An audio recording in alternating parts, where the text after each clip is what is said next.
Good evening, good morning, good afternoon, good whatever time it is. Welcome to Ryanism Industries. I'm Ryan Saunders, and we're going to be going over Highway 18 from the story We Are Taking Only What We Need by Stephanie Powell Watts.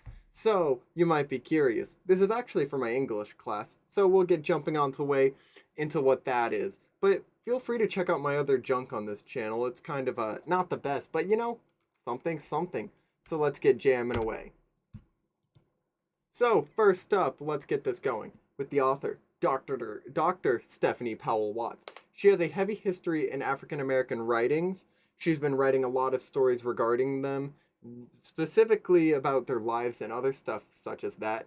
She's won multiple awards, such as the Whitting Award in 2013, the Ernest J. Gaines Award for Literary Excellence in 2012. She also has a bachelor's and a PhD, her PhD from the University of Missouri, hence why I called her Dr. Stephanie Powell Watts. Now, you may be truly asking, what's Highway 18? Now, it's a simple thing. Highway 18 is a road. It's a road going through a small, average, unknown town. It's nothing crazy. The name is not supposed to be anything crazy. It's just the set. The setting takes place sometime during the 80s, the photo not being relevant to that specifically because I just grabbed a random photo. But the town seems to be a somewhat religious town. It's a kind of conservative style town. It's definitely a very much mixed race town in the 80s and does not seem to have a major segregation of any different ideologies or beliefs that are outright visible. It definitely has a presence of heavy religion, such as the Jehovah's Witness, as our main character is, and you'll see more. But yeah, it's a small unnamed town in the story off of Highway 18. So, you can't have a story without a quite unique cast, and there's a lot more characters in this. But we're just going to be going over main girl Shelby, Linda, and Sarah Donna, who are probably our most relevant characters. Now, please refrain from the art. It is my artistic interpretation, but that's irrelevant. It's just had some imagery. So, we have a local Jehovah's Witness, main girl. She's never given a proper name, but we do know that she works at a local diner as a waitress, and that is where we actually will start off the story as she interacts. And that local diner is not just any diner; it is actually a Kentucky Fried Chicken. So yeah, KFC is canon in this world, which is, I mean, it's the real world, so I don't know what you would have expected other than the real world. But yeah, she works at KFC. She doesn't love it very much, but she's jamming, she's making money, and sometimes in life that's just what you need. She seems to be very analytical, pointing out a lot of things that people are doing, or at least noticing them, which is probably just a way for the author to, tell her story. So, she's also kind of normalish. She's not anything crazy. She's not anything to write home about, but she is a pretty jammin' girl.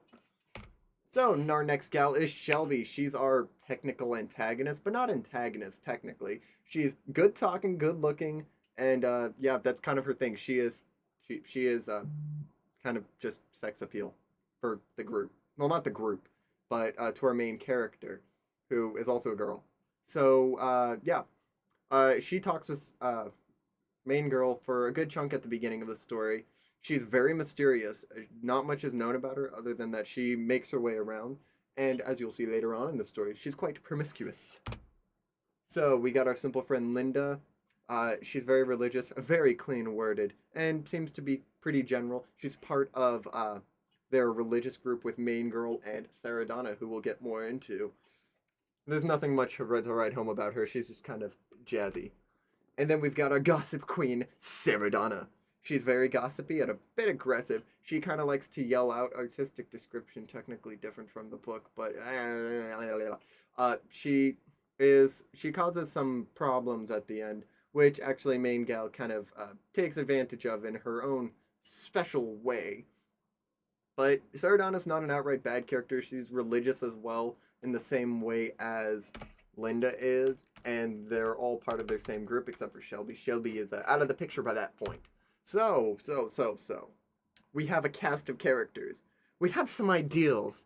Now, you have a story, right? Well, that's what the plot's for, actually.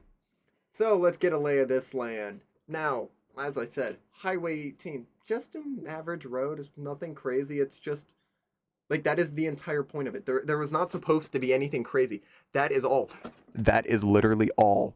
And then there's KFC, as I said before. In KFC, it's just the location of the diner. It's supposed to fit in with the small town aesthetic.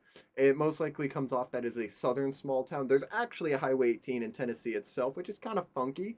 The other locations I was seeing online are in Wisconsin, which is kind of bonkers. I think it was Wisconsin. No, it's Pennsylvania. But yeah, it's very much a small town. There is a small chunk of the story that takes place in a religious house of sorts. It does not seem to be a uh, church or anything. It seems to just be a monthly gathering.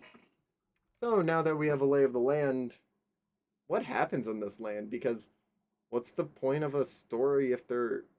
Well, what's the point of a location without the story? You know. So let's start this off with our restaurant conversation. So main girl and Shelby kind of at the beginning, they're just kind of chatting, enjoying life. I mean, they work at the same restaurant, aka they both work at this Kentucky Fried Chicken. And they're just kind of talking, they're going through what they do. They're talking about leaving. Main girl does not enjoy being in the small town all too much. She's gotten over it. She's not too happy and it just isn't what she wants. And Shelby's talking about how it's easy to leave. You can leave. There's no reason to stay. Because this is where a few other characters kind of just pop in and out, and nothing crazy goes, but it's just simple. It's not supposed to be anything bonkers. It's just an easy conversation. One of the big topics that is brought up is that main girl is a Jehovah's Witness, and she is iffy about. She like, kind of just yells it out more specifically in the story, and then they just talk about that. After that, it kind of jumps into the realm of main gal's home life. How she's just kind of simple living. She's not doing anything crazy. She's there to kind of help and support her family, to live with them, and she talks a little bit about some of her past and her history and what her life is about. But this is more of just kind of in between filler stuff where really the main plot is the beginning and the end, where oh, the ending bit, but the beginning where she's building this connection with Shelby, she's working with her, and she has this desire to be around her, which is a weird way to say it, but it's a way to say it. I guess that is a, a way. So, we're getting to the big revealing part where Saradana likes to make her quite bonkers statements. So they're meeting up for the religious meeting, just kind of chatting. Linda's the first one to show up with main gal. There's a few other random people there, but aren't really plot relevant. And then Saradana kind of pops up, and she's like, "Ayo, you know that Shelby gal?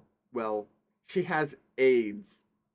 And Saradana very much goes on about how Shelby's been being very promiscuous, very crazy, very funky, very wonky, and that she has not been living a godly life.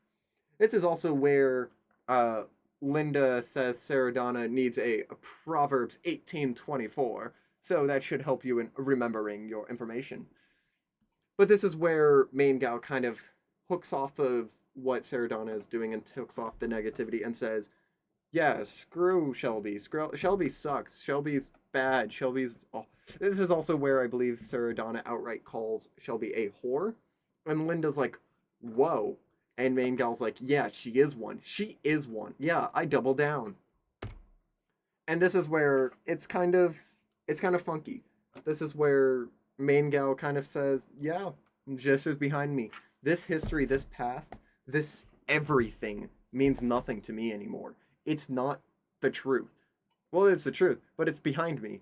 But then it kind of leads into her, if you've read the story, a quite off putting but understandable fantasy. She talks about comfort, understanding with Shelby. She wants to. It I took the tones and interpretation as a very homosexual interpretation, but not in like a bad way. It's just like she very much has a desire to be with Shelby, and maybe she desires to be with Shelby's freedom, her like promiscuousness, how she wants to go around and just exist. And she talks about wanting to live with her, doing very personal things together. Nothing outright sexual, just normal day to day life living together. And I think it adds some interesting thoughts. So let's get on to some special meaning slash the theme. So, the real meaning of Highway 18. Highway 18, the name is literally just the road. Maybe it's a road. It's an example of entering the town and leaving it, and that our main gal could leave. She could disappear. She doesn't have to stay there, but I mean, she does. She doesn't leave. And I have a good feeling that that's what the title means. Otherwise, it just means Highway 18. It's just the location. It's just, there isn't much more to title it because it's just a simple average situation. It's nothing crazy. It's just that Highway 18. It's, she could enter, she could leave, she could go anywhere. Anyone could go anywhere. But I took the theme away of literally just the title of the book. We do take only what we need. The book is literally called We Are Taking Only What We Need. And that is, in a sense, a lot of what happens in this story. Main girl only kind of takes away from each situation what she wants or what she needs. It's never in an outright bad way, but no one's outright anymore, you know? In the story, if you read it, Linda and her are not actually outright friends. They just kind of meet for the religious thing. And she seems to be on good terms with Saradana, but they're now none of them are outright friends. They just take what they need, and that's their religious time together. They don't go above and beyond. And in the end, that owes to our uses for our own. We use what we need to for our own purposes, and that's not an outright bad thing. And I think that's honestly up to your own interpretation as well. So if you view it as a bad thing, you do, but it's part of the human experience. Now, the judgment of this location. I am the judge, jury, and misspelled executioner. Might actually be spelled right. Let's double check that later. So, honestly, I really enjoyed the story. Highway 18, jammin' story. Really fun. Very enjoyable. It was a very personal, it was a nice and fresh, as I've written down on the slide up above. But it was fun. It was enjoyable. I liked it. It was neat. It was unique. And I haven't read, I don't read very much, but I haven't read many stories like it. It's new, it's fun, and I thought it was a very much, it took you along. It was a very much, well, what's it called? Like, flow of thought, where there's not a specific path that you have to take in the story, but the story takes its path regardless. It makes its way, it goes forward, and I like that. It's easy. And I think more people should read stories like these. I think more people should write stories like these because there is no like crazy grand adventure. It's just life. It's just life. So, think. If you want to look at anything below or you have any comments, let me know. Hopefully, I didn't miss anything important. And yeah, if you feel free to check out any of the other junk on this channel, probably not worth anything because I don't upload very often and I make false promises. But yeah, thank you for viewing this unlisted video. Thank you, English class, for being such a jamming class. Been one of my favorite English classes I've ever actually taken. So thank you for being such a great professor. And I hope that this presentation was quite interesting or enjoyable, and hopefully at least applied to a lot of the thought process that were expected in the rubric. Because I enjoyed the story. This was a really good story. It was fun. And I do really feel like I can take something from it in the end. And that being that life isn't stagnant. Life isn't the small town. It's a road. It constantly changes, it winds, it moves, it goes everywhere. And, you know, maybe we can all learn something from it. But who knows? I'm just a guy on the internet taking a class for college because I'm a crazy person. So, yeah, Yeah, see, I'm waiting to actually hit stop recording, so... Oh, cheese wax. I just knocked my water over. Yeah, thank you for watching. Bye-bye. I'm waiting for the 15-minute mark. So if you're still watching, thank you. I could give away the answers to the quiz.